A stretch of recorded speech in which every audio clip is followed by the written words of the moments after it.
Quero fazer alguns comentários. Eu quero mostrar algo para vocês, que quem é cristão aqui há mais de 10 anos? Levanta a mão para ver. A maior parte. Paulinho tem pouco tempo de convertido, né, Paulinho? Quantos anos, Paulinho? 23 anos. Uau. Paulinho está visitando a gente hoje, ó. Paulinho, amigo de muitos anos. Na época eu era zelador da igreja lá, o Paulinho estava lá tendo paciência comigo, né, Paulinho? E umas palavras de Jesus que chamam muita atenção para mim, chamou a atenção na época. Eu até no Paraná, numa presbiteriana, eu preguei sobre esse texto. Não vou pregar sobre esse texto assim, mas só para chamar a atenção. João capítulo 20. Eu estou falando aqui, estou tentando lembrar do texto, né? João 20, mas é João 20 mesmo. João 20, se não me engano, no versículo 21. É quando Jesus aparece ressuscitado para os discípulos. E ele vai declarar algumas palavras, depois a gente vai falar sobre isso. Ele aparece para os discípulos, versículo 19. Ao cair da tarde daquele dia, o primeiro dia da semana, trancadas as portas da casa onde estavam, os discípulos, com medo dos judeus, veio Jesus, pôs-se no meio e disse. Veio Jesus e pôs-se no meio, ele apareceu, né, no meio deles. Paz seja convosco. E dizendo isto, lhes mostrou as mãos e o lado. Alegraram-se, portanto, os discípulos ao verem o Senhor. Olha isso, versículo 21. Disse-lhes, pois, Jesus outra vez: paz seja convosco. Assim como o Pai me enviou, eu também envio vocês. Quando eu li esse texto, eu acho que se a gente não prestar atenção, a gente não percebe a importância que há por trás desse texto. Depois que eu comecei a meditar sobre ele, aí eu fiquei mais impressionado com as palavras de Jesus, né? Jesus falou assim: assim como o Pai me enviou, eu envio vocês. Na verdade, Jesus está revelando para nós o padrão de envio de Deus. Assim como o Pai me enviou, eu envio vocês. Mas a pergunta que não quer calar é: como o Pai enviou Jesus? Porque se a gente descobrir como o Pai enviou Jesus, certamente a gente descobre como Deus envia alguém. Porque é da mesma forma que Ele enviou Jesus, você está dizendo, assim como o Pai me enviou para cumprir um destino, eu estou enviando vocês. O que está por trás das palavras de Jesus, eu não vou entrar nesse mérito aqui, eu só vou já fazer uma pincelada, porque eu quero mostrar uma outra parte que é muito interessante na nossa vida cristã. Por isso que eu perguntei: quantos anos de evangélico você tem? Porque tem pessoas que têm muitos anos de evangélico, de cristão, que ainda não sabe o benefício que tem, que a salvação nos carrega. Porque salvação não tem a ver somente com Jesus nos levar para morar no céu. Salvação tem algo que é uma chave, que desperta um negócio que para mim é o mais forte de todos. Eu queria tratar isso essa noite. Mas quando Jesus fala como o Pai me enviou, se você estudar cristologia, você vai descobrir uma coisa: Deus enviou Jesus 100% homem e 100% Deus. Tudo que Jesus... Isso aí, durante a história da igreja, houve muitas discussões a respeito da divindade de Jesus, né? Até em que ponto ele é divino, o que ele não é e tal. Tem até tem uma teologia que trata a respeito até que ponto Jesus era parecido com Deus. E é uma discussão, né? E surgiu várias teorias e várias heresias na história da igreja. Eu estou estudando a história da igreja durante a semana. Eu estou relembrando alguns pontos. E eu estava vendo como houveram discussões e muitas heresias surgiram por causa dessa discussão. Mas o ponto é que tudo que Jesus realizou aqui na terra, Ele realizou porque Ele era 100% homem e também Ele era 100% Deus. Tudo que Jesus realizou na terra foi como homem, 100% Deus. Então, quando a gente vai perceber, por exemplo, quer ver? Deixa eu ver se eu acho esse texto também. Eu não trouxe anotado, eu estou só seguindo meus... Atos 10, por favor. Atos 10 faz uma declaração muito forte.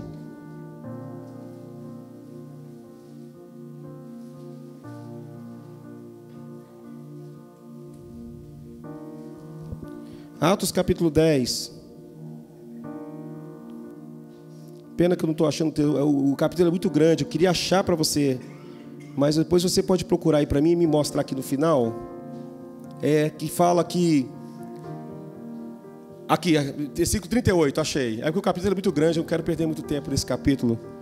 Atos 10, 48, olha o que ele diz a respeito de Jesus, que baseia o que eu estou dizendo. Como Deus ungiu a Jesus de Nazaré com o Espírito Santo e com poder, o qual andou por toda parte fazendo bem e curando a todos os oprimidos do diabo, porque Deus era... Ele não fala porque ele era Deus, porque Deus era com ele. Então, toda a obra de Jesus, tudo que ele realizou, curas, milagres, sinais, tudo ele fez porque Deus era com ele. Vocês estão me entendendo? Ele, nesse momento, a Bíblia fala em Filipenses ou Colossenses fala que ele não usou o ser igual a Deus, ele abriu mão da sua glória, ele abriu mão de tudo. E ele passou então a depender também do Espírito Santo para realizar a obra de Deus. Quem está me entendendo? Quem me entendeu? Então tudo que ele realizou foi porque Deus era com ele, não porque ele era Deus. Amém? Isso mostra o padrão de envio de Deus. Preste muita atenção nisso. Ele está dizendo, assim como o Pai me enviou, eu envio vocês. Ou seja, vamos colocar outras palavras. Assim como o Pai me enviou, dependendo do Espírito Santo, se você quer ir em algum lugar que eu queira te enviar, você vai ter que aprender a depender também do Espírito Santo. Entenderam? Aí você percebe a seriedade por trás da palavra? Assim como o Pai me enviou, eu envio vocês. E Jesus falou, eu vou para o Pai, eu vou enviar outro Consolador, Ele estará com vocês, é o Espírito da verdade, Ele vos ensinará toda a verdade. Ele tem um momento que ele fala assim, olha, eu gostaria de falar mais coisas para vocês, mas vocês não vão entender. Mas eu vou para o Pai, e quando Ele vier, Ele vai ensinar todas as coisas para vocês. O que eu quero mostrar para vocês essa noite, eu queria falar um pouco sobre a importância do Espírito Santo. Estão comigo? Hebreus capítulo 6.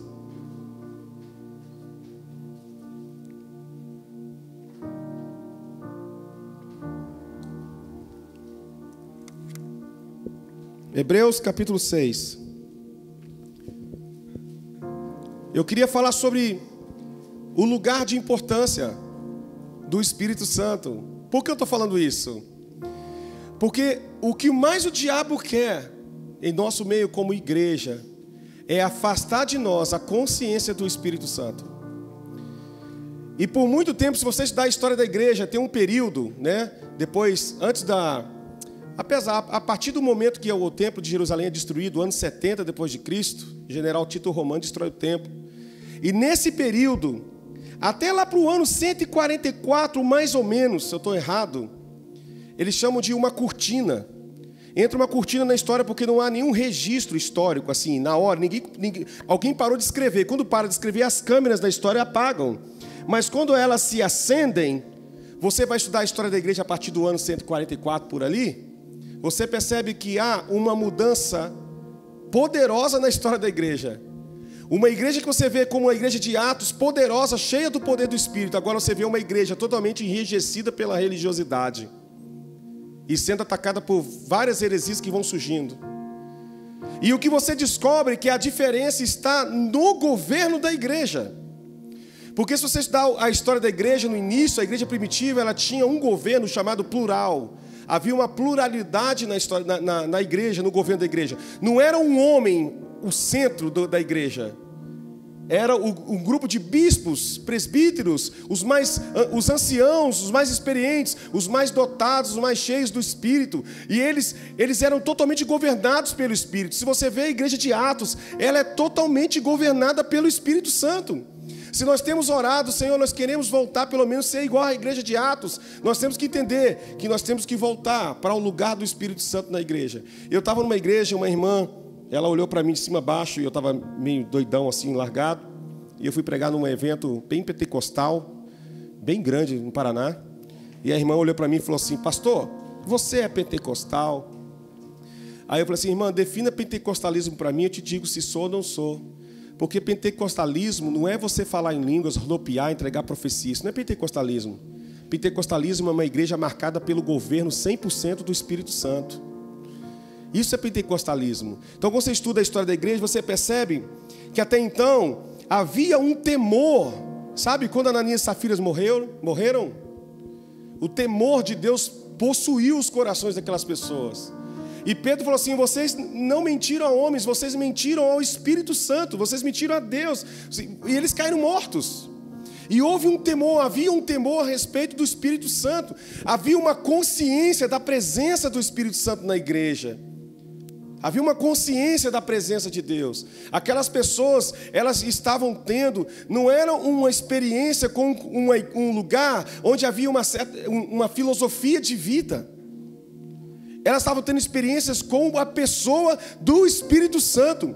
E o que determinava ela ser cristã ou não, simplesmente pelo fato de ter nascido de novo no Espírito Santo. O Espírito Santo é a pessoa mais importante da igreja. Agora, toda vez que o homem começa a colocar de lado essa consciência da dependência do Espírito Santo, você pode perceber que aí começa a marcar o declínio de uma igreja. Quando o Espírito Santo, não, nós já temos uma teologia, nós já sabemos como ganhar almas, nós já temos nossas estratégias, nós já sabemos, e aí para de depender do Espírito Santo. E aí começa a colocar o Espírito de lado, e o avivamento vai indo embora. Até então, no início, vamos gravar um CD.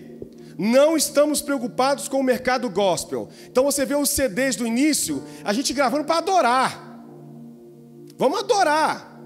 Aí você vê um monte de erro no CD também. Quem conhece CD sabe, vai ver um monte de erro. Mas a essência é muito poderosa. Mas aí o cara começa a ganhar dinheiro, fica famoso e vai entrar para uma gravadora.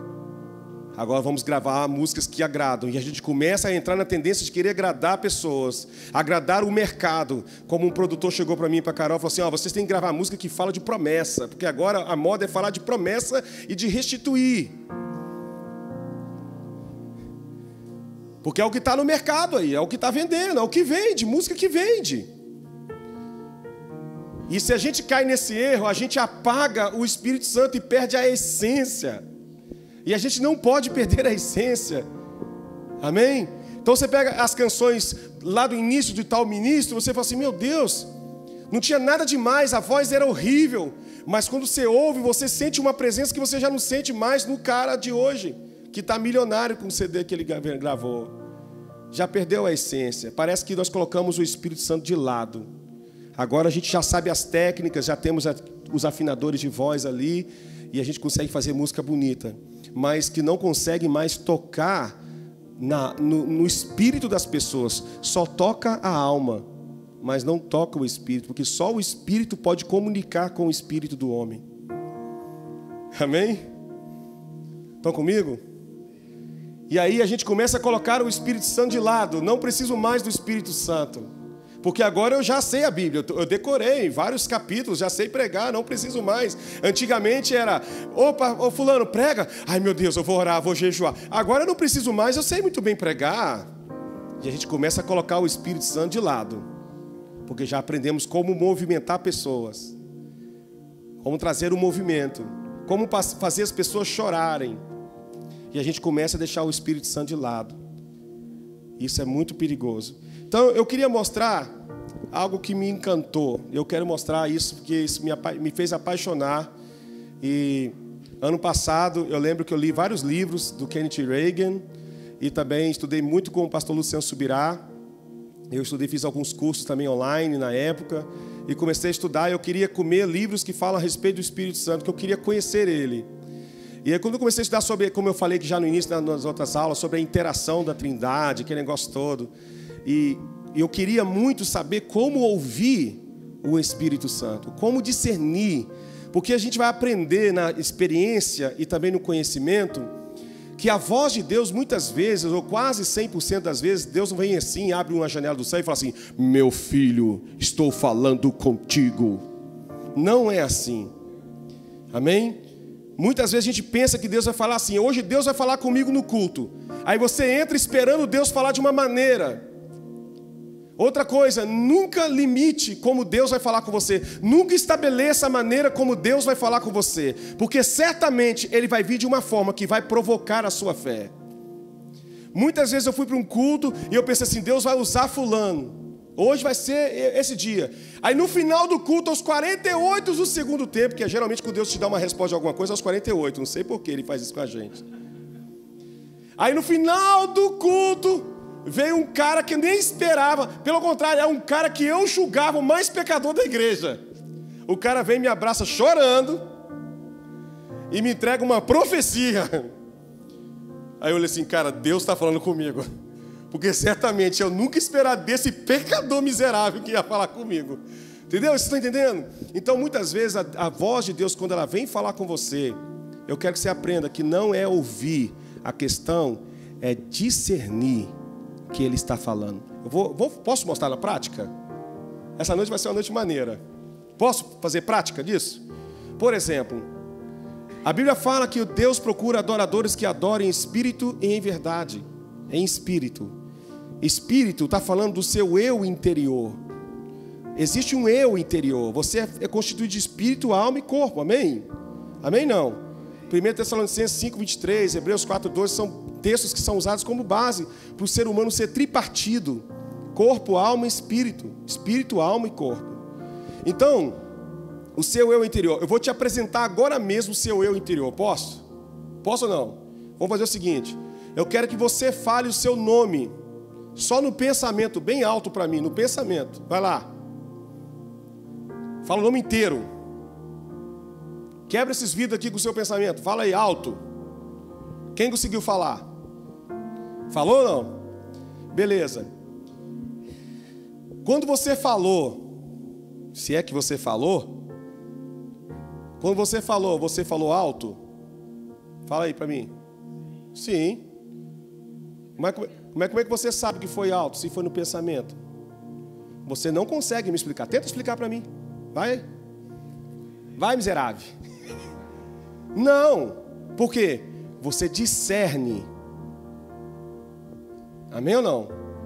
Esse que está falando aí é o seu eu interior. É por isso que quando você fica calado, você fala. Porque esse é o seu interior. Esse é seu eu interior. Prazer. Então a Bíblia fala que o espírito do homem é lâmpada do Senhor, na qual ele esquadrinha todo o corpo. Então o que Deus faz?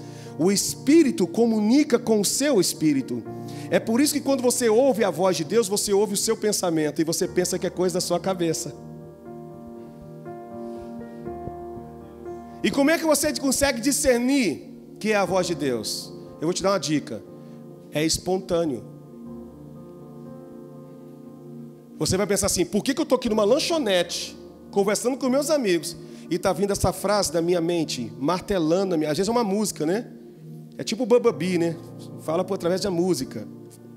Aí você acorda com uma frase musical na sua mente, e está martelando. Aí beleza, está com essa frase. Você vai para o congresso, o pastor prega sobre aquela frase.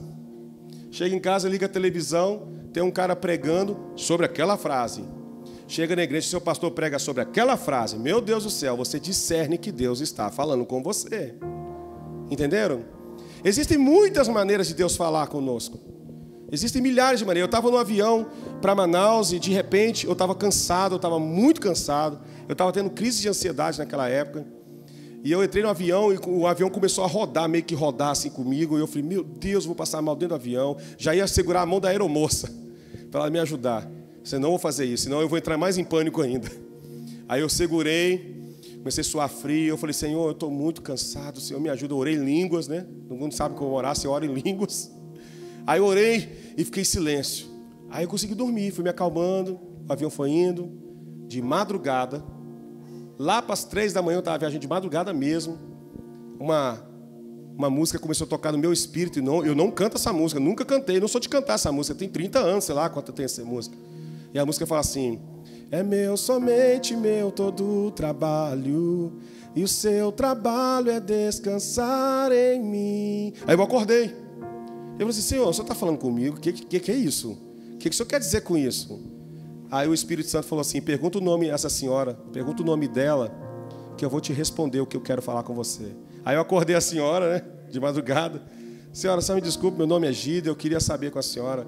Eu sou um amigo de Jesus. Ela olhou para mim assim, eu também sou, glória a Deus. Irmã, só para dizer para mim seu nome, se a senhora me dá o seu nome, eu tenho a resposta de Deus para mim. Elcio, meu nome é Maria. Maria, quem estava aos pés de Jesus enquanto Marta trabalhava. É meu, somente meu, todo o trabalho. E seu trabalho é descansar em mim. Eu estava numa fase de querer carregar todos os problemas de todo mundo nas minhas costas. E o Senhor disse, melhor você deixar eu trabalhar na vida das pessoas, que às vezes você atrapalha. Você quer ajudar, você está atrapalhando Deus trabalhar na vida daquela pessoa. Né? A gente quer ser Deus, às vezes, na vida das pessoas. Aí começou Deus ministrar meu coração sobre é meu, somente meu, todo o trabalho e o seu trabalho é descansado em mim. Logo depois, a Laura Salguelli gravou essa música com alguém. Eu falei, meu Deus, que coincidência. Não, você aprende a discernir que Deus está falando com você. Amém? Eu estou preparando uma aula só sobre jejum, porque eu estou com a expectativa que nós vamos todos jejuar juntos, para a gente ter um momento aqui só com o Espírito Santo. Amém? Eu quero mostrar algumas verdades por trás do jejum, o jejum bíblico.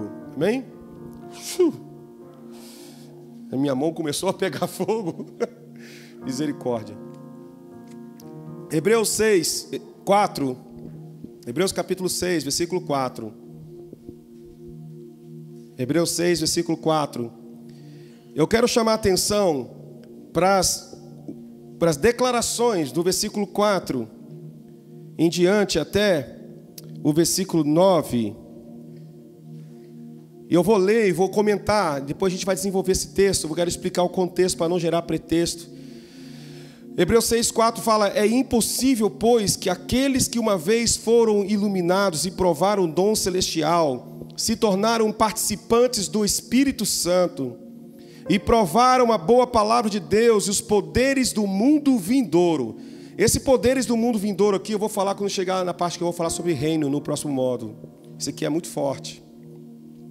E caíram, sim, é impossível outra vez renová-los para o arrependimento, visto que de novo estão crucificando para si mesmos o Filho de Deus e expondo a ignomínia. Aí chega no versículo 7, o autor vai fazer uma analogia. Porque a terra que absorve a chuva, que frequentemente cai sobre ela e produz erva útil para aqueles por quem é também cultivada, recebe bênção da parte de Deus, mas se produz espinhos e abrolhos, é rejeitada e perto está da maldição, e o seu fim é ser queimada. O autor de Hebreus está escrevendo para uma igreja que está sofrendo perseguição. Muitos judeus aceitaram Jesus e entraram para ser cristãos. Não vou falar cristianismo não, que eu não gosto dessa palavra. Amém? Jesus não veio fundar cristianismo. Cristianismo é coisa de homens. Jesus veio trazer um governo. A profecia sobre o Messias é o governo estava sobre os seus ombros. Amém? Jesus não veio trazer religião. E essa é uma mentalidade que a gente precisa tirar. O diabo quer que a gente pense que Jesus é religioso e não tem a ver com religião. Amém ou não? Então não vamos falar de cristianismo. Cristianismo é coisa de Constantino, século IV. Mas vamos lá. Mas ele escreve para essas pessoas que estão sofrendo perseguições. E muitos judeus se converteram a Deus, né? A Jesus. E largaram as práticas do judaísmo e foram para ser cristãos, com a questão da graça e tal. Só que por causa da perseguição, muitos judeus que aceitaram Jesus começaram a morrer. Estavam sendo mortos. E eles não queriam morrer. E muitos deles queriam voltar para o judaísmo para que eles fossem de novo aceitos, para que a perseguição não acontecesse. Só que aí colocaram uma regra, isso está registrado na história da igreja. Colocaram algumas regras. Se você quer voltar para o judaísmo, você vai ter que ir no púlpito da sinagoga e negar toda a sua fé. Você vai ter que dizer que Jesus não nasceu de uma virgem. Você vai ter que dizer que você nega que Jesus é o Filho de Deus. E você vai ter que... Havia uma lista de coisas que deveriam negar publicamente. E é para esses que o autor está escrevendo. Amém? Ele não está falando de pessoas que se afastaram um dia da igreja e não vão voltar mais, que é impossível. Não está dizendo isso, até porque Jesus contou parábolas, como do filho pródigo em Lucas 15, né? Da ovelha perdida, de ser encontrada, ser achada. Então ele não está falando, ele está falando especificamente dentro de um contexto histórico. Amém? Só que o que chama atenção é que quando o autor vai falar, ele fala de 5 experiências espirituais. E você que está com a caneta, eu queria que você anotasse para mim. 5 experiências espirituais que estão implícitas ou explícitas no que ele está dizendo. E ele diz assim: é impossível, pois, que aqueles que uma vez, coloca aí, número 1, foram iluminados. Foram iluminados.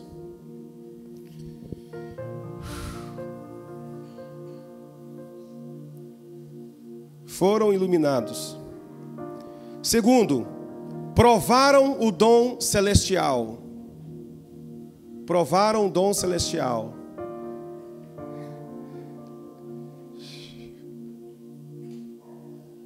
Eu amo falar do Espírito Santo, cara. Eu fico sensível. Provaram o dom celestial. Ele fala, se tornaram participantes. Número 3, tornaram participantes do Espírito Santo. Meu Deus.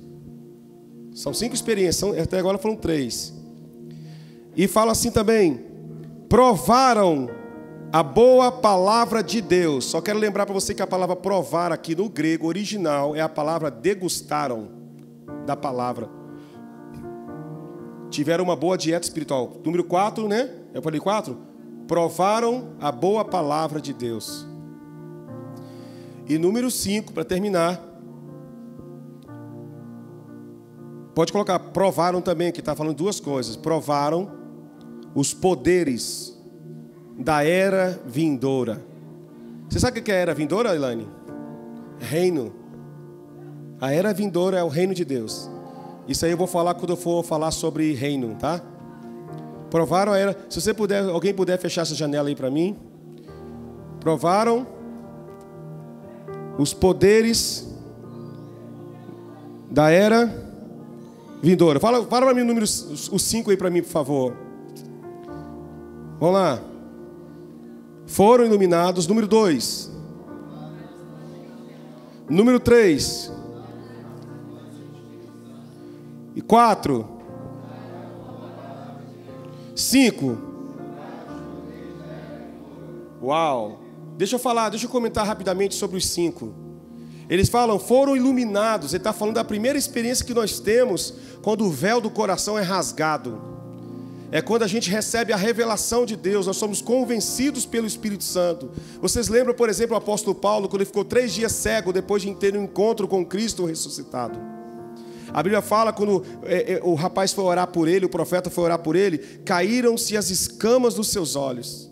E também Jesus, quando esteve com os discípulos no caminho de Emaús, Jesus fez um panorama do Antigo Testamento com eles, mostrando que ele é o que estava escrito a respeito dele, as Escrituras falavam dele. E a Bíblia fala que quando eles sentaram na mesa e cearam com Jesus, caíram as escamas dos seus olhos. Ele está falando da primeira experiência espiritual que nós temos, quando parece que cai um semancol profético em nós. E a gente passa a ver a vida de uma outra maneira, entra uma nova cosmovisão. Ser cristão é viver a vida vivendo de outra maneira, estão comigo? Foram iluminados, é uma experiência espiritual. Foram iluminados. Tem muita coisa aí, não vou falar tudo. Mas depois ele fala, foram iluminados. E ele fala, provaram o dom celestial. O dom celestial no estudo da palavra está relacionado com nascer de novo. Você que está anotando pode colocar aí embaixo, nascer de novo. Dom celestial, nascer de novo, nascer da água e do Espírito. Nascer de novo. Quando você aceita Jesus, quando você recebe Jesus como Senhor da sua vida, quando você realmente é convencido que você é um pecador e você então sente algo que você não consegue explicar, você é novo, e de repente você acorda no outro dia e você começa a ver a roupa que você usava, o jeito que você falava, e você começa a ficar com vergonha de você mesmo, porque os seus olhos se abriram e você passou a ver. Estão comigo ou não? Foram iluminados. Provaram o dom celestial, nasce de novo. Terceiro, se tornaram participantes do Espírito. Ele está falando de dons do Espírito. Agora você não é só uma pessoa que foi iluminada e que seus olhos se abriram e que você nasceu de novo, mas agora Deus começa a te usar. Aí você vive um momento assim, meu Deus, Deus está me usando. Você pega o microfone para falar na igreja, novo na fé, e é mais usado que o pastor que está ali há 50 anos. Eu falei, meu Deus, o pastor prega uma teologia top, aí você chega e fala 5 palavras, a glória de Deus desce na igreja. Aí você diz, meu Deus, aí entra o orgulho espiritual, né? Que aí a pessoa começa, pastor, eu sou melhor que o pastor. Mas não é que você está fresquinho. Né?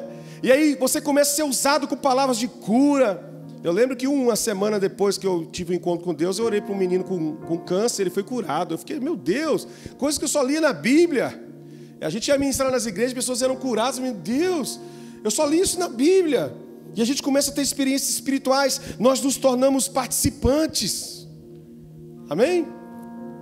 Já são 3 experiências top, não? Concorda comigo ou não? Agora olha isso aqui. Ele fala, tornaram participantes e provaram a boa palavra de Deus. Agora você entra no nível de receber revelação.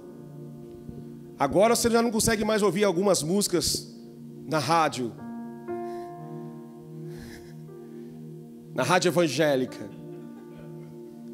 Antigamente você ouvia, você até chorava com as músicas. Agora você diz assim, meu Deus, está faltando alguma coisa. Eu quero mais que isso aí, entende? Você não concorda comigo? Vocês viveram essa experiência que nem eu? Eu comecei, falei, meu Deus, eu quero mais. É adoração, eu quero tocar o coração de Deus. Eu não quero falar sobre se eu vou passar na prova e se eu estiver bem, as pessoas vão sentir inveja de mim. Eu não quero isso mais, eu quero algo mais profundo. Eu quero tocar o coração de Deus. Agora você para de ouvir canções assim, para ouvir somente assim. Deixou de ser horizontal. Agora, eu não estou falando mais a respeito de Deus, eu estou falando com Deus. Canções que estão relacionadas com minha intimidade com Deus. Eu não sou contra as canções horizontais, não. Elas têm um lugar, tá bom? Só estou falando que parece que quando a gente vai experimentando coisas mais profundas, a gente não quer beber de coisinhas simples, não. Você não quer mais comer batatinha frita, você quer uma picanha na brasa. Revelação. Imagina, você faz um congresso e lá no congresso a chapa é quente, aí você chega na tua igreja e teu pastor está falando sobre você é vencedor. Meu Deus! Não, você quer outra coisa agora. E aí você tem que ter muita maturidade de lidar com isso. Porque geralmente as pregações do domingo à noite são evangelísticas, mas você quer uma coisa para comer. Aí tu sai domingo assim, como? Meu Deus, eu estou com fome. Vamos ser sinceros, não é assim? Você não entra em crise, não? Você já teve crise que nem eu?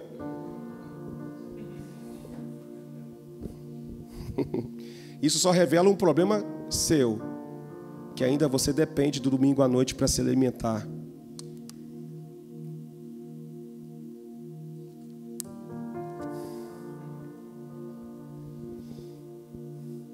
E eu não preciso do domingo à noite.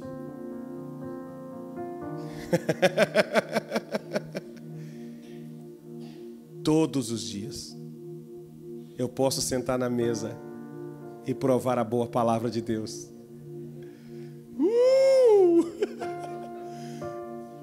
Todos os dias. Então não jogue nada no seu pastor, deixa ele ser pastor, sirva ele, ame ele, ajude-o. Quer comer? Vai para casa, entra no seu quarto, no seu secreto, prepara uma mesa. É porque a gente está limitando a nossa vida com Deus ainda à vida eclesiástica. Isso é com espírito de religião.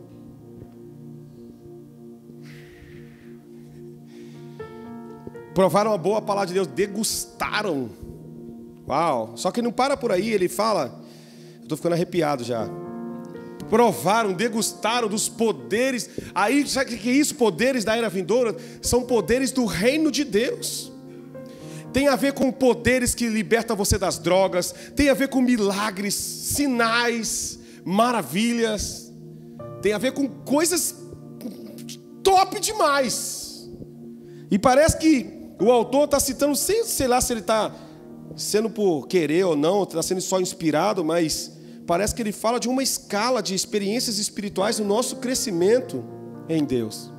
Só que aí eu estava lendo o texto e eu fiquei chocado com o versículo 7.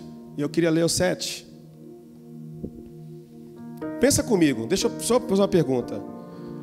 como líder, vamos falar como pastores. Se todos nós somos pastores aqui, vamos lá. Se eu levar um discípulo a experimentar essas 5 coisas, não seria demais? Concorda ou não?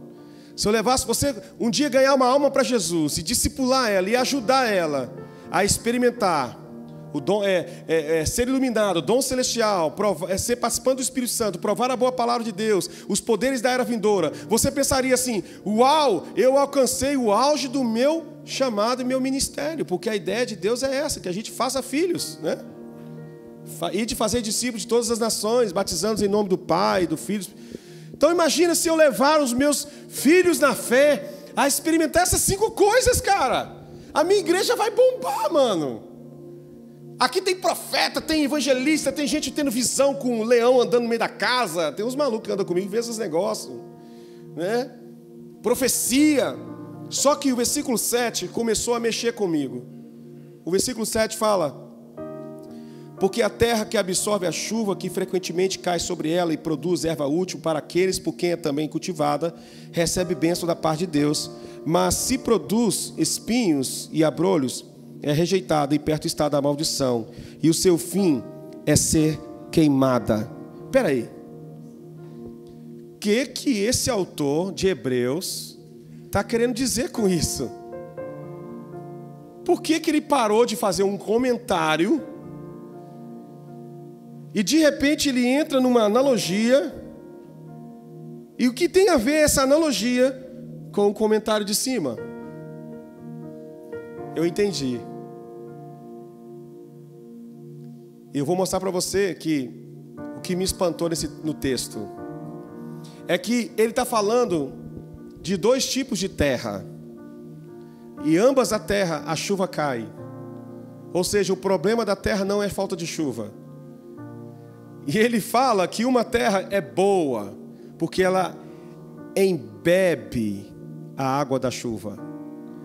A outra terra é uma terra desértica, ela produz espinhos e abrolhos, e perto está de ser queimada. Quando ele fala queimada, então não está falando literalmente de terra, que terra não queima.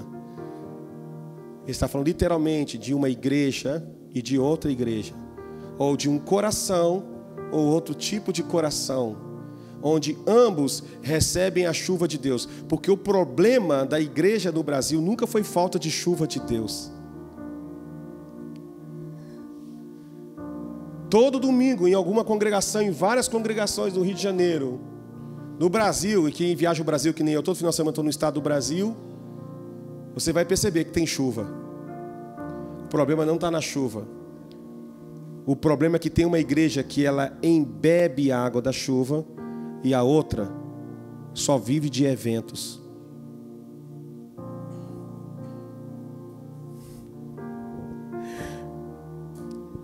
A chuva é uma figura do Espírito Santo, queridos. É tanta figura do Espírito Santo que o apóstolo que escreveu, quem escreveu esse texto, ele fala de 5 experiências com o Espírito Santo. Então a chuva está conectada ao Espírito Santo. Vocês entenderam? Agora olhe o versículo 9 para te chocar agora. Agora é para mexer com você. Mexeu comigo, vai mexer com você. Olha o versículo 9. Ele fala assim: quanto a vós outros, ou seja, para quem ele estava escrevendo a carta, todavia, ó amados, estamos persuadidos das coisas que são melhores que essas. Peraí. Você sabe o que ele está dizendo? Ele está dizendo assim: mas quanto a vós outros, ou igreja que eu estou escrevendo essa carta, ou povo que eu estou escrevendo, a expectativa que nós temos é que vocês vivam algo que é melhor do que essas 5 coisas. Espera aí. Existe uma coisa melhor do que essas 5 coisas? E ele fala assim: coisa essa que acompanha a salvação. Ou seja,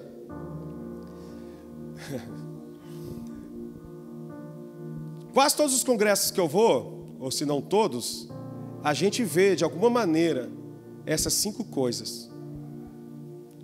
Experiências de impacto, pessoas que são impactadas, pessoas que têm visão de anjo, Pessoas que são arrebatadas. Teve um cara que foi arrebatado no espírito, ficou 3 horas lá no céu com Jesus.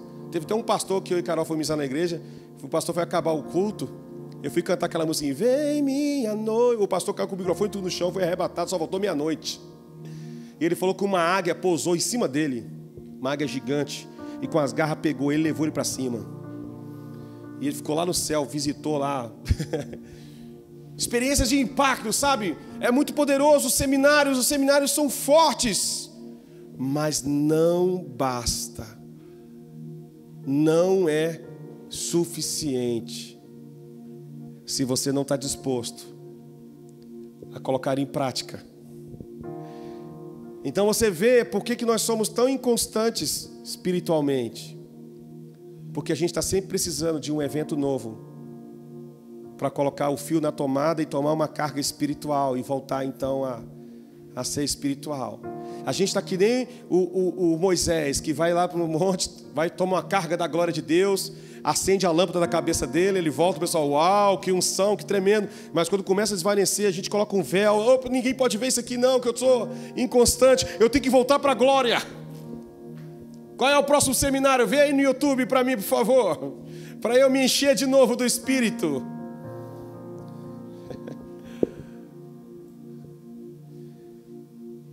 E ele fala assim, de vós, ó amados, nós temos a expectativa que vocês vão além disso.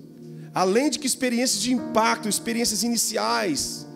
Porque às vezes a gente está buscando sempre viver as experiências do início, sabe? Porque a gente tem saudade, realmente a gente tem saudade do início, quando a gente ficava embriagado do Espírito, ficava rodando no chão, gritando. Mas existe uma obra de Deus na nossa vida.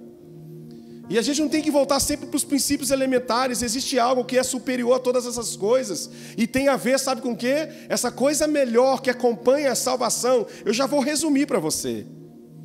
A coisa melhor que acompanha a salvação é o fato de que agora, ressuscitado em Cristo Jesus, a minha lâmpada pode ser acesa a qualquer momento pelo Espírito Santo. A verdade é que as coisas melhores que acompanham a salvação têm relação com um relacionamento com o Espírito Santo. Mas qual o problema então? É que parece que às vezes, ou quase sempre, a gente esquece que o Espírito Santo está dentro de nós. De vez em quando a gente lembra que tem o Espírito Santo dentro de nós. Ou em alguns lugares, nem se acredita mais nisso. E eu vou te falar uma coisa. Eu estou estudando sobre os dias de Noé. Eu já estava lendo sobre os dias de Noé. Muito parecido, você pega alguns elementos dos dias de Noé, de Gênesis 6, e Jesus falou que a sua vinda virá e será num dia semelhante como o dia de Noé. Então eu estou fazendo um estudo sobre isso. E uma das coisas que vai acontecer, e já está acontecendo, é o relativismo da palavra. Hoje a gente está entrando numa confusão tão grande que você não sabe quem está falando a verdade, quem não está falando a verdade, se é verdade ou não. Tem pessoas que estão viajando na maionese em relação a Deus. Elas estão começando a achar que Deus, ele não é um Deus separado, ele é o Deus de qualquer jeito, é só você adorar, Deus vai te olhar. Deus é qualquer um, ele aceita qualquer coisa, ele é amor. Isso é a maior mentira que o diabo está pregando para nós. Aí você vê uma igreja que canta as músicas do momento, mas o nível de santidade está abaixo do zero. O nível de santidade, você vai nos jovens, nem se prega arrependimento mais no púlpito. E é isso que o diabo quer, que ele afaste de nós. Eu não estou dizendo para a gente ser crente careta, não. Mas me desculpe, queridos, quem quer andar com Jesus vai ter que ser careta. Vai ter que ser caretão, mano. Radical. Radical. Estão comigo? Radical, não tem jeito. Aí eles criticam o pastor que fala do sei o quê, mas infelizmente, queridos, é bíblico. Você é separado ou não? O Espírito Santo está em você, porque se o Espírito Santo está em você, eu tenho um texto em Tito, abre comigo, Tito.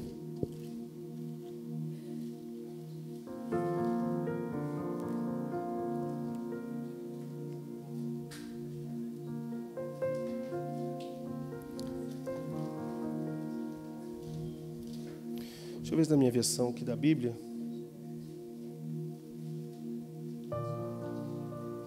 Eu já vou passar para um outro texto para a gente não tomar muito tempo, tá bom, irmãos?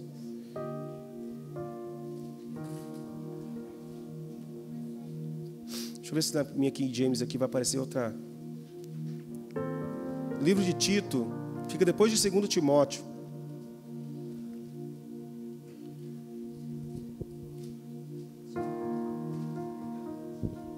Versículo 9. Tito 2, versículo 9. Se você não conseguiu abrir, para de procurar e preste atenção que é melhor, para a gente não perder mais tempo. Ele fala assim, Tito está dando umas instruções, né, para vários grupos. Ele fala: ensine os escravos a se submeterem tudo a seus senhores, a procurarem agradá-los, a não serem respondões e a não roubá-los, mas a mostrarem que são inteiramente dignos de confiança, para que assim torne atraente em tudo o ensino de Deus, nosso Salvador. Aí ele fala, versículo 11: porque a graça de Deus, fala comigo, graça. E ele fala, porque a graça de Deus se manifestou salvadora a todos os homens. Ela quem? Nos ensina a renunciar à impiedade e às paixões mundanas e a viver de maneira sensata, justa e piedosa nesta era presente. Eita! É impossível alguém estar debaixo da graça e viver uma vida de pecado, porque a própria graça empurra você a viver uma vida santa. Ele está dizendo isso, que a graça nos ensina. Nós temos que voltar para a graça. Amém ou não? Então, é só para lembrar, ele fala de 5 experiências espirituais, ele fala de 2 terras, e depois fala assim, de vós, ó amados, esperamos coisas melhores. Isso tem a ver em acolher, de abraçar. Você quer ter experiências espirituais? Quem quer ter experiências com Deus? Então comece a buscar conhecer o Espírito Santo. Vou te dar uma dica. Ore, jejue, se consagre. Aí você vai ver a chapa esquentar para o seu lado. Você vai começar a ter experiências que você nunca teve na sua vida. Você vai começar a ouvir a voz de Deus. Abra mão, sai do pecado. Eu não só tenho um problema com o pecado. Meu problema também são com as distrações. A tendência de distrair hoje é muito fácil. Eu entro no meu quarto para orar, se deixar, se eu pegar o celular e começar a ver, tem 300 mensagens para responder. Que é porque eu estou respondendo as mensagens e eu perdi meia hora que eu podia estar orando. Assim, sai para lá, desgraça. Não é assim. A tendência da gente distrair os pecadinhos, os nossos erros, sabe? Sai, cara. Volte a consagrar a sua vida. Volte a consagrar a sua vida, seus olhos, sua mente. Consagre-se, porque essas coisas acompanham a salvação. Amém ou não? Então, para mostrar o lugar de importância do Espírito Santo na história, Lucas 10, por favor. Eu estou entrando num período de consagração, sabe? Parece que na nossa vida com Deus, a gente chega em certos níveis que parece que a gente quer ir mais além, e tem mais além, né? Se você não abandonar o pecado, se você não abandonar as coisas que te afastam de Deus, se você não está disposto a abrir mão de certas coisas para estar com Deus, você só vai viver, no máximo, lembrando dessas 5 experiências, que já não são tão reais na sua vida. Você só fica lembrando, quando eu fiz o encontro com Deus lá em 90 e tanto, quando eu fiz, 90 não, 2000 e pouco, eu lembro que eu fui no seminário da Casa de Davi e eu vi um anjo, eu lembro, só fica na lembrança. porque você já não tem mais, porque você não consegue mais parar, né? E eu lembro que aí você fala assim, mas Gideon, hoje eu trabalho, na época que eu era solteirão, era mentira. Isso não é verdade, porque eu virava concreto com meu pai, trabalhando de pedreiro, e eu tinha uma vida muito mais consagrada que eu tenho hoje, que Deus me banca para viver para Ele. Estão comigo? A questão está na paixão. Está aqui, ó. Está aqui, ó. Quando você se apaixona por alguém, cara, você encontra tempo para ele. Você quer pensar nele, você quer saber tudo sobre ele. Você liga para ele, você liga para ela, você conversa. Você encontra tempo. A questão está na nossa falta de paixão. E que o Senhor essa noite comece a liberar paixão. Para nós amarmos a Ele, desejar mais dEle, sabe? Eu estou pedindo...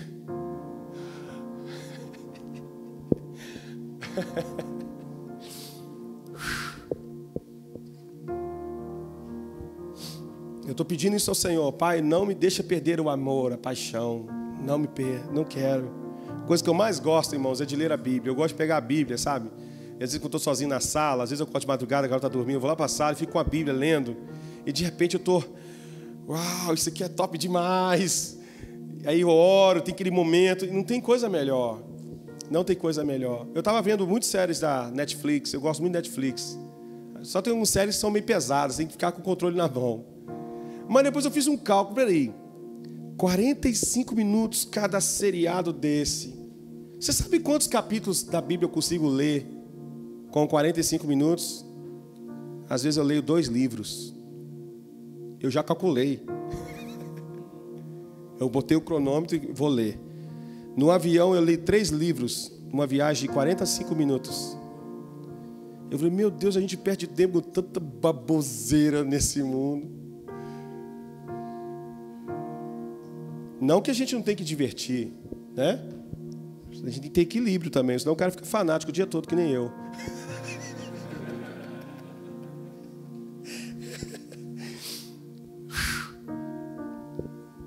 Eu já li o texto, né? Então vamos, Lucas 10.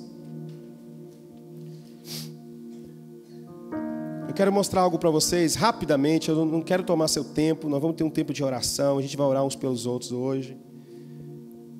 Queria que você colocasse no seu coração, orasse. Falasse assim, Senhor, eu quero consagrar essa semana. Consagra a sua vida. Tira um dia para você jejuar. Amém? Quando eu fizer o estudo sobre jejum, você vai querer jejuar mais ainda. Eu já acordei no outro dia, meu Deus, eu quero jejuar mais. Porque tem alguns segredos por trás do jejum que é fantástico. Vamos lá. Lucas 10, versículo 25. Jesus, ele foi perguntado, versículo 25 não, mais à frente. Versículo 29. Jesus está falando sobre amar o próximo e tal. E um rapaz pergunta para Jesus, quem é meu próximo? E aí o que é interessante é que Jesus ele poderia ter respondido esse texto, não contando uma parábola, ele poderia ter falado assim, olha, meu próximo, ele vai contar a parábola do bom samaritano, entende? E parece para que Jesus deu essa volta toda para responder uma coisa tão simples? Ele poderia ter falado assim, olha, o meu próximo é qualquer pessoa que aparece na minha vida, não é só as pessoas que estão à minha volta. Aqueles que aparecem assim como oportunidades que vão acontecendo no caminho da nossa vida.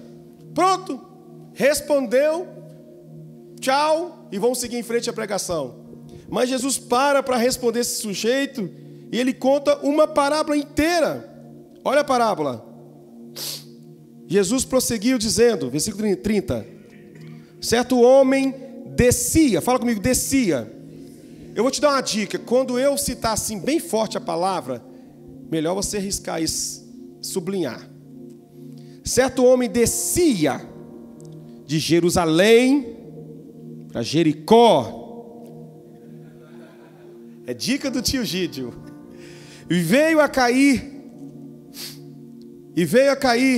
em mãos de salteadores, os quais depois de tudo lhe roubarem e lhe causarem muitos ferimentos, retiraram-se deixando-o semi-morto. Casualmente, descia um sacerdote, Por... Não, só as palavras que eu estou falando alto. Por aquele mesmo caminho, e vendo passou de largo. Semelhantemente, um levita descia por aquele lugar, e vendo também passou de largo. Certo samaritano, que seguia o seu caminho, eu risco tudo, tá? Passou-lhe perto e vendo, compadeceu-se dele. E chegando-se, pensou-lhe os ferimentos, aplicando-lhes óleo e vinho. E colocando sobre o seu próprio animal, levou para uma hospedaria e tratou dele. No dia seguinte tirou 2 denários e os entregou ao hospedeiro, dizendo: cuida deste homem, se alguma coisa gastares mais, eu te indenizarei quando voltar. E aí Jesus faz a pergunta, olha para mim. Quando Jesus contou essa parábola, eu fiquei de cara com Jesus. Porque Jesus é o cara.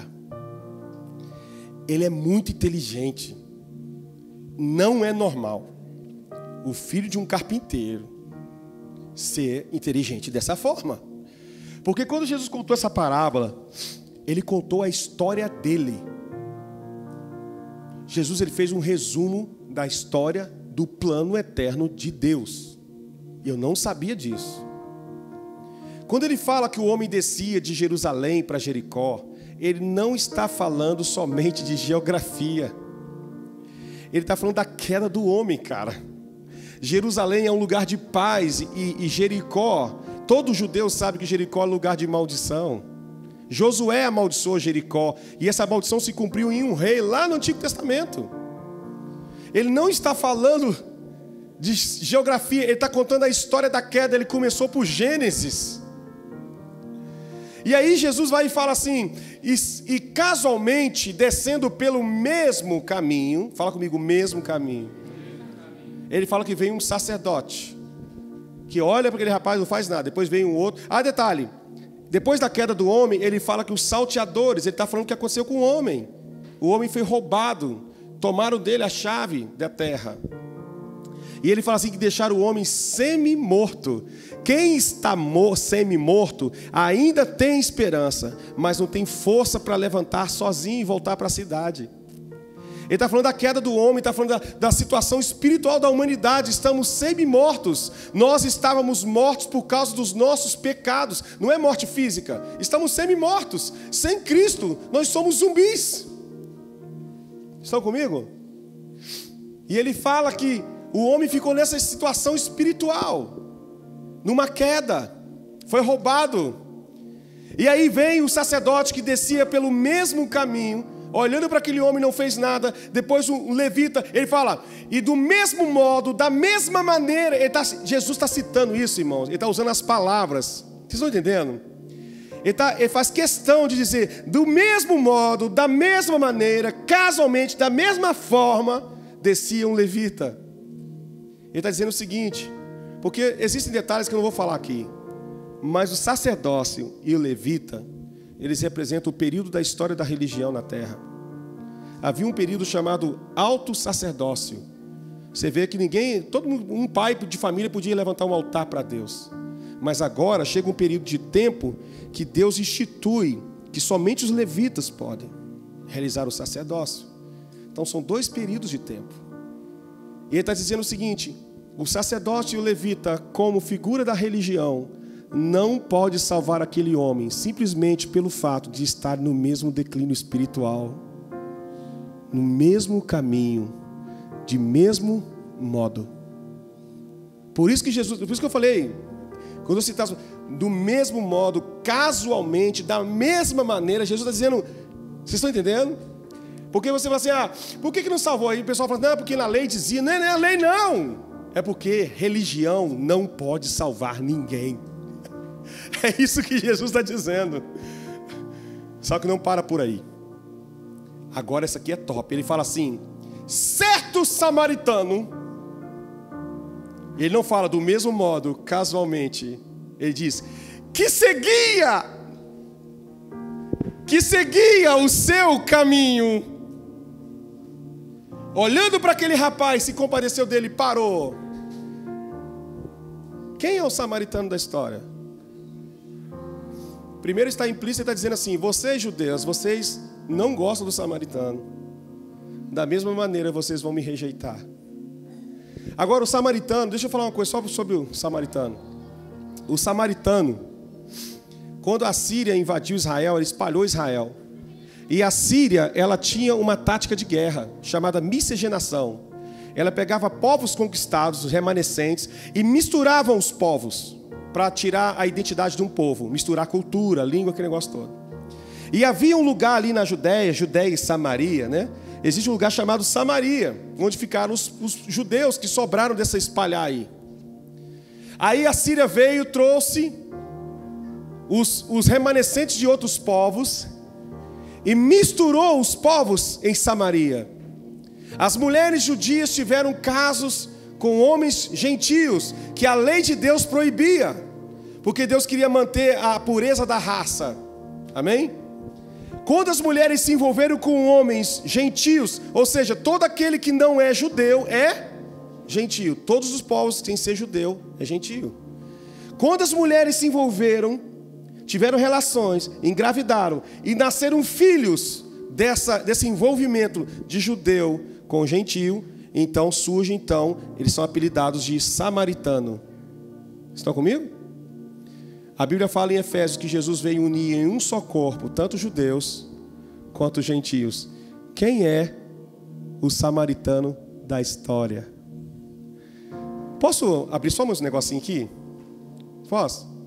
Vocês lembram quando Jesus falou sobre adoração na Bíblia? Foi para uma mulher na beira de um poço, chamada de samaritana. Por quê? E você já viu o papo dele, implícito? Ele fala sobre casamento. 5 maridos você teve, o que você tem agora não é seu. O que Jesus está dizendo, irmão? Se ele é o samaritano falando com uma samaritana. 6 maridos você não teve. Eu sou o 7º. Eu estou procurando por uma samaritana. A samaritana, ela é uma figura da igreja. Só um detalhe. Vamos lá. Abraão encontrou sua mulher num poço, está na sua Bíblia.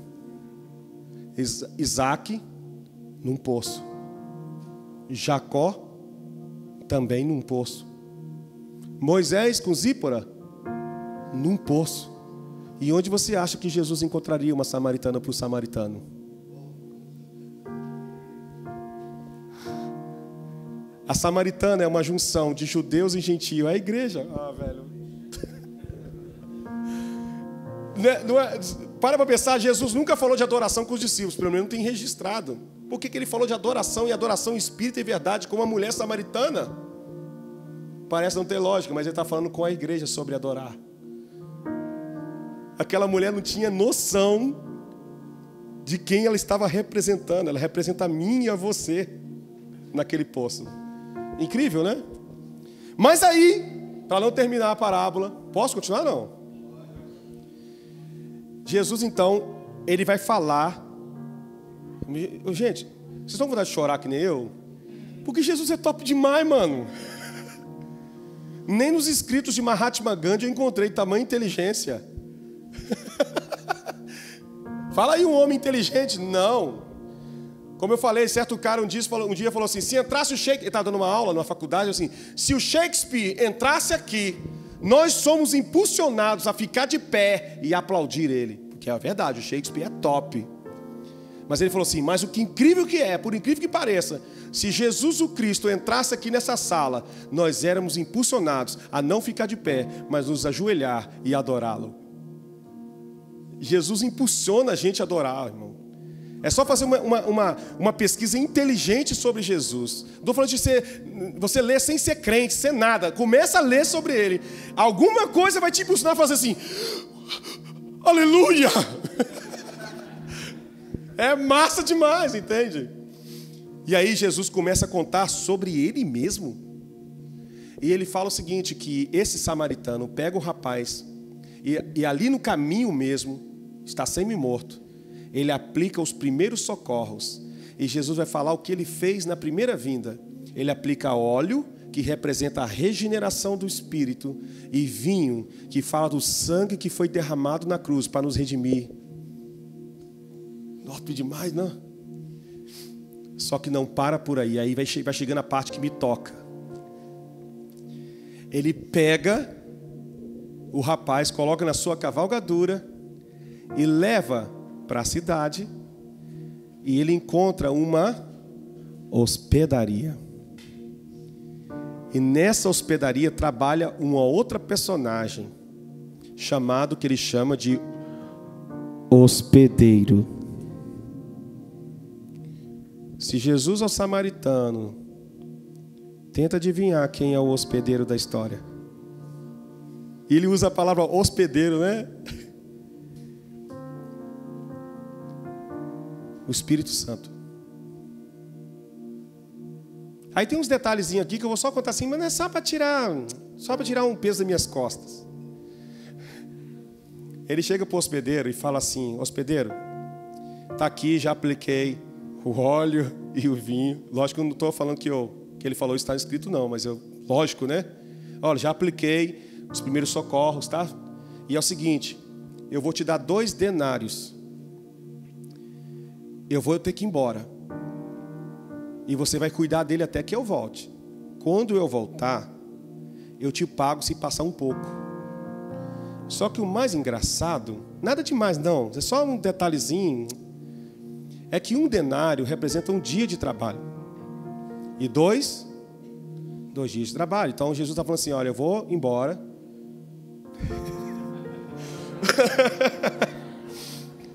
Um dia para Deus é como 1000 anos. Você sabe por que é 1000 anos? Porque Pedro falou isso, mas não é só porque Pedro falou isso, porque os profetas do Antigo Testamento, quando profetizavam a respeito da segunda vinda de Cristo, eles falavam do dia do Senhor. Só que quando você vai estudar sobre o dia do Senhor de Apocalipse 19, é a hora que Cristo volta. Apocalipse 20 é o milênio. O dia do Senhor são 1000 anos em que Cristo vai reinar sobre a terra. Por isso que para Deus, 1000 anos. Jesus está dizendo para o hospedeiro assim, aí mano, eu já apliquei a primeira parte, eu vou te dar 2000 anos. Se passar um pouco, 2020, 2030, eu te devolvo quando eu voltar.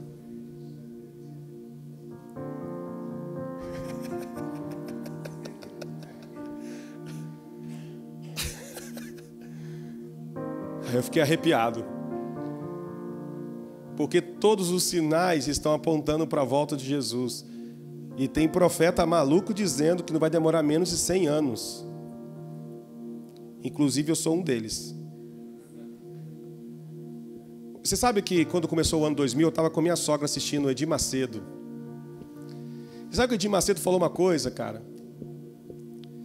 Ele falou assim, eu lembro que 2000 para 2001, ele falou assim, eu não acredito mais que o mundo vai passar de 100 anos mais.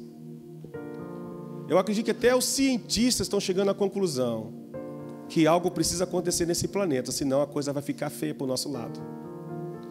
Tudo está apontando, até a própria natureza. Quando eu for falar sobre o dia de Noé aqui, eu vou falar para vocês da importância de ler os sinais. Jesus deixou bem claro, é bíblico dizer para você que é importante a gente dar valor aos sinais. E tudo aponta para a volta de Jesus. Tudo está para acontecer. É engraçado, eu assisti uma série, um seriado da Netflix de um ateu, que ele faz uma leitura dos cosmos, dos universos, ele nega Deus.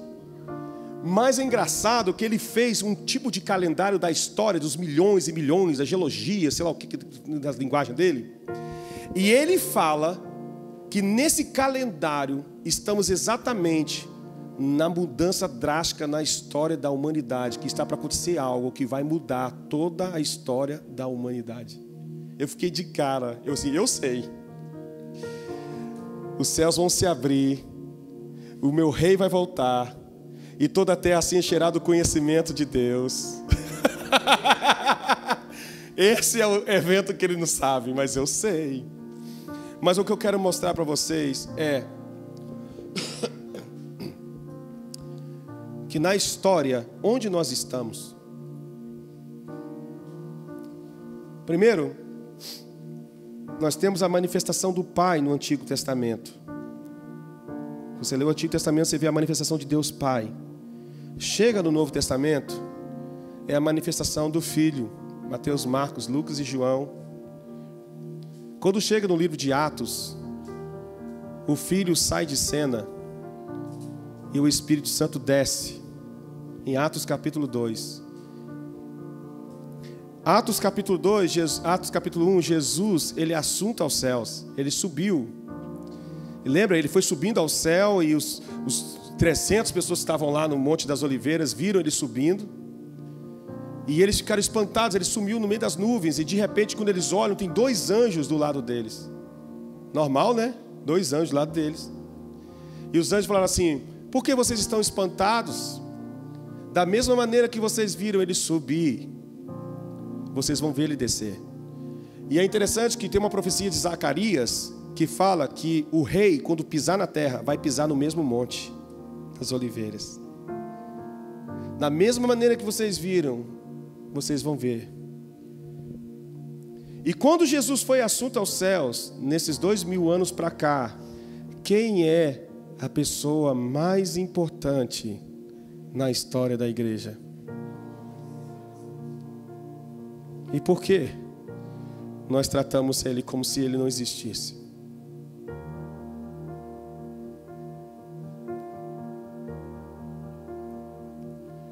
Eu tenho um aluno meu lá no Japão. Ele assiste todas as minhas aulas. Que bom, né? Que essa palavra vai passar pelo mundo afora aí, de outros países também. O que Deus está chamando a atenção para nós é voltar a construir de novo um lugar para o Espírito Santo.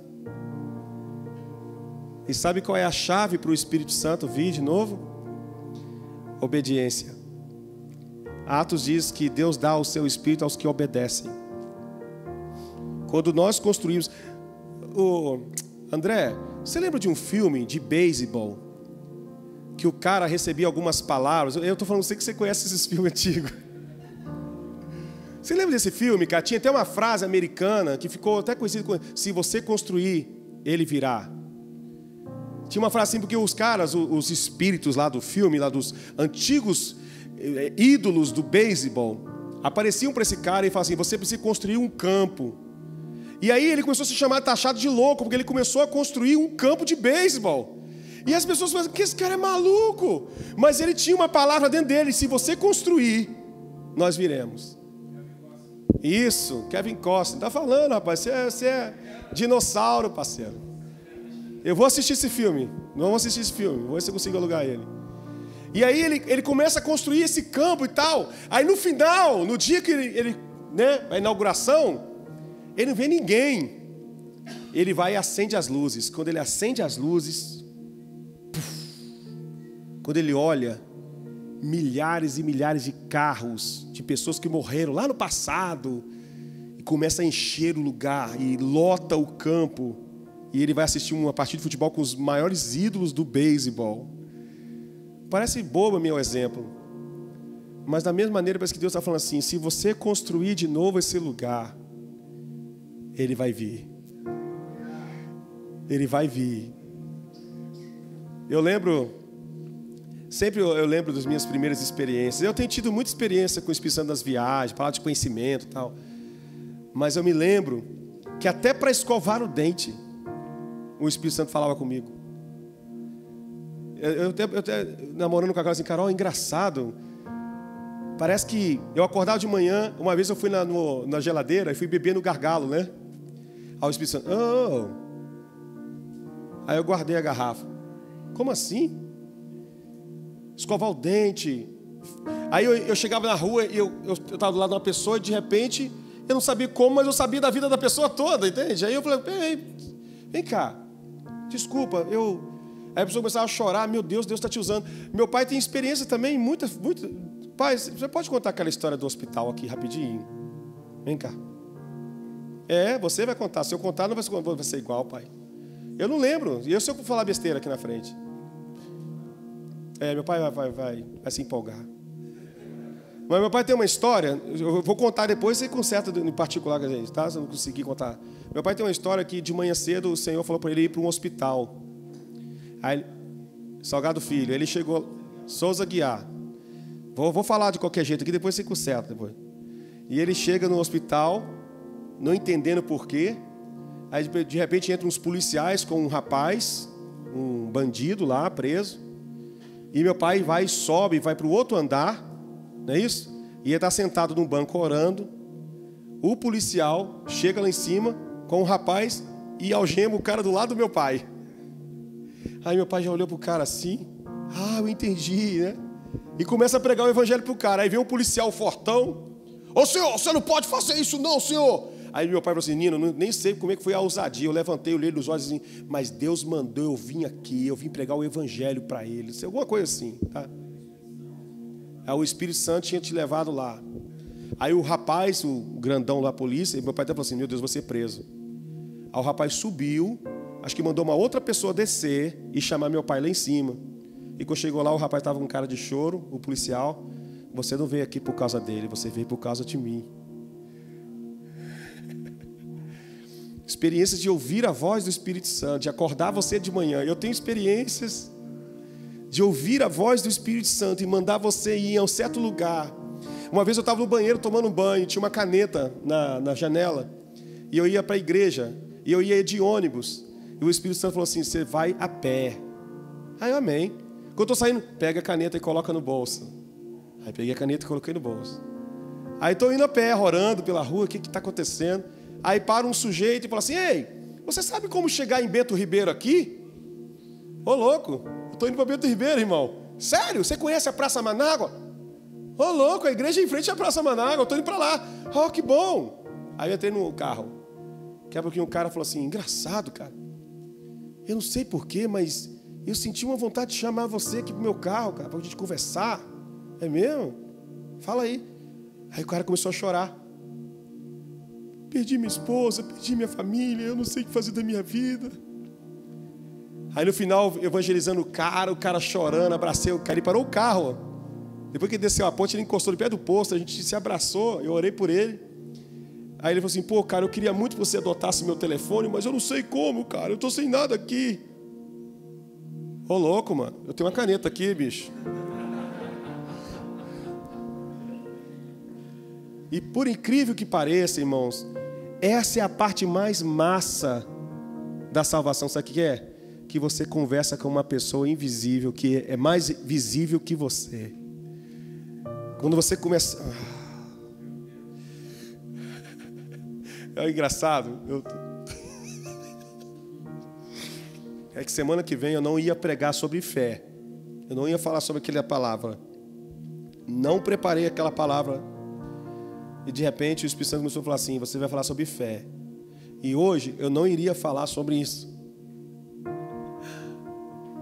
Semana passada ele fala sobre fé. E agora é colocar em prática a fé. Você vai começar a ouvir vozes. Porque isso é sobrenatural. Sabe o que eu fico triste? É que os macumbeiros acreditam no sobrenatural. Eles são discipulados a saber lidar com os espíritos deles lá. Eles são ensinados.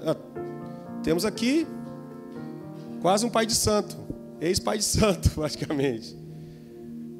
Não é assim? E você ia lá para o terreiro para ouvir a voz deles. E eles tomavam a sua vida, usavam a sua boca. Aí agora quando se fala, vamos para a igreja, porque o Santo Espírito de Deus é muito mais poderoso, muito mais forte. Ele vai descer sobre nós e vai possuir as nossas vidas, vai nos encher da presença do Pai e vai revelar coisas imensuráveis do coração de Deus, inescrutáveis, que só o Espírito Santo pode perscrutar.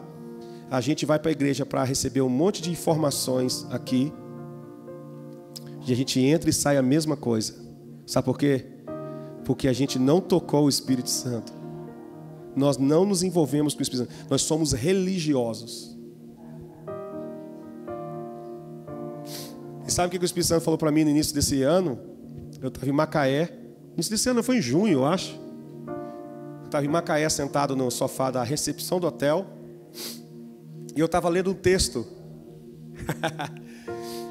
Que fala assim... estavam, no Atos 2, né? Estavam todos reunidos no mesmo lugar. E por incrível que pareça, quando eu estava lendo esse texto, o Espírito Santo tomou minha mão, porque foi uma coisa muito espiritual. Eu não sei como explicar para você, eu só sei que minha mão fez assim.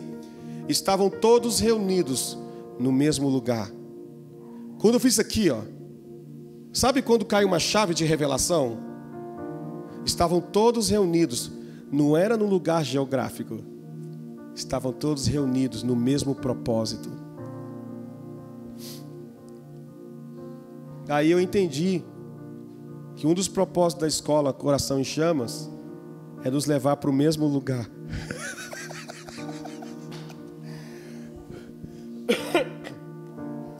E sabe, quando todos os seres humanos estão em um só lugar, Deus desce. Você vai ver a Torre de Babel.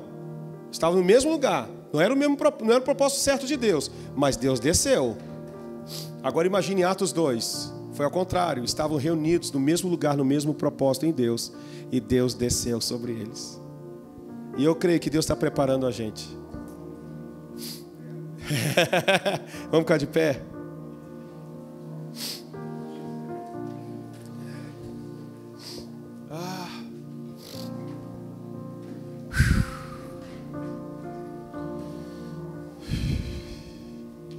Eu queria, não sei se as pessoas aqui são corajosas, ousadas, né?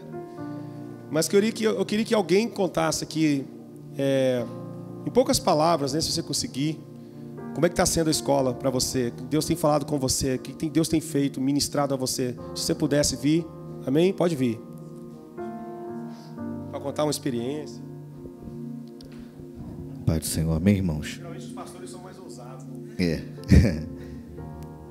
Eu só quero dizer que essa escola tem sido para mim e para minha família tão importante que eu sentei nesse lugar achando, porque tinha mais de 10 anos, porque já era pastor, que eu verdadeiramente conhecia Cristo. Quando eu cheguei aqui, eu fui virado do avesso e mostrado para mim: você precisa se converter de novo. Então a importância dessa aula para a nossa vida é nos mostrar como verdadeiramente chegar aos pés dele. Então, continue vindo, tem sido muito importante. Eu estou aqui com vontade de chorar, porque a presença é muito forte. E a cada aula nós temos sentido essa diferença. Eu saio daqui, nós temos culto às terças-feiras e domingo. A igreja foi transformada. A gente estava indo em uma direção, e quando nós sentamos aqui desde o primeiro dia, o Senhor tem mudado de tal maneira que nós estamos 3 meses numa igreja que era dentro da garagem da minha casa, e hoje nós pegamos o contrato, estamos indo para uma loja que Deus abriu porta, sem pagar depósito, sem pagar aluguel, com fé. Chegando lá, Deus abriu as portas, estamos com o contrato ali sem pagar 1 centavo. Fé é o que nós temos aprendido aqui. Mais alguém quer falar? Vem cá, irmão. Eu sabia, eu estava olhando para você. Bem, eu sou suspeito de falar qualquer coisa porque, por incrível que pareça, quando eu entrei aqui a primeira vez, eu achava que era crente, que eu tinha Jesus mais do que os outros. E Jesus olhou para mim: quem disse que você tem alguma coisa? Você não aprendeu nada, você vai aceitar Jesus de novo. E foi o que aconteceu. De usar pessoas que nunca iria imaginar, e Deus colocou uma pessoa na minha vida que não tinha, totalmente afastada dos caminhos do Senhor, e foi a pessoa que mais me ensinou a ser crente. Como que uma coisa que você é totalmente contra, Deus usa o oposto. E interessante que eu até conversei com o Gideel sobre um culto, e todas as ferramentas que o Gideel usa, eu sempre tive. E Deus colocou no meu coração que eu aprendi aqui que todos os dias você tem que prestar um culto ao Senhor Jesus. E depois que eu passei a vir às escolas, eu sou líder do Ministério de Louvor da minha igreja, eu era uma coisa, eu achava que era líder, não era. Eu achava que eu fazia as coisas de Deus, não fazia. E quando passei pela escola, quando realmente eu aceitei a Jesus, eu reconheci o Evangelho dentro do meu coração e tirei a religiosidade dentro de mim. Teve irmãos que chegou, quando eu ministrei o louvor na minha igreja, irmãos chegaram para mim e falaram assim: o irmão achou que estava no culto de domingo? Eu olhei para a cara dele: mas por que, irmão? Está ali como testemunha. Mas por que, irmão? Não, porque a presença de Deus, olha, Deus te usou de... Não, você acha que estava no culto de domingo. Eu falei: irmão, todos os dias, quando você acordar, presta o culto ao Senhor. É o mínimo que nós devemos fazer. E isso não tem sido diferente. Você já viu um ensaio do Ministério de Louvor alguém aceitar Jesus? Isso aconteceu. Porque existem pessoas que estão se separando. E isso tem feito. E eu tenho mandado as aulas, eu tenho feito de alguma forma trazer. Eu confesso que todos têm o desejo de vir para cá, mas ninguém consegue, porque sempre tem uma prova, sempre tem uma dificuldade. E o que eu falo para eles: calma, no tempo certo, no tempo de Deus, Deus vai trazer. É bom que vocês estão sendo alcançados através da internet, então, e as pessoas falam que são completamente impactados. E eu sou uma nova criatura. Hoje eu posso dizer que sou filho de Deus. Mais um último, mais um. Mais um. Tem mais alguém que quer falar? Uma palavra? Rápido. Pode vir que eu já sei que é você. Eu cagueto na hora. O Espírito Santo cagueta, vô. Pode vir, pastora. Tá olhando para mim, tá fugindo. Aí foi impelida, né? Impelida pelo Espírito. Impelida é bondade, eu fui empurrada.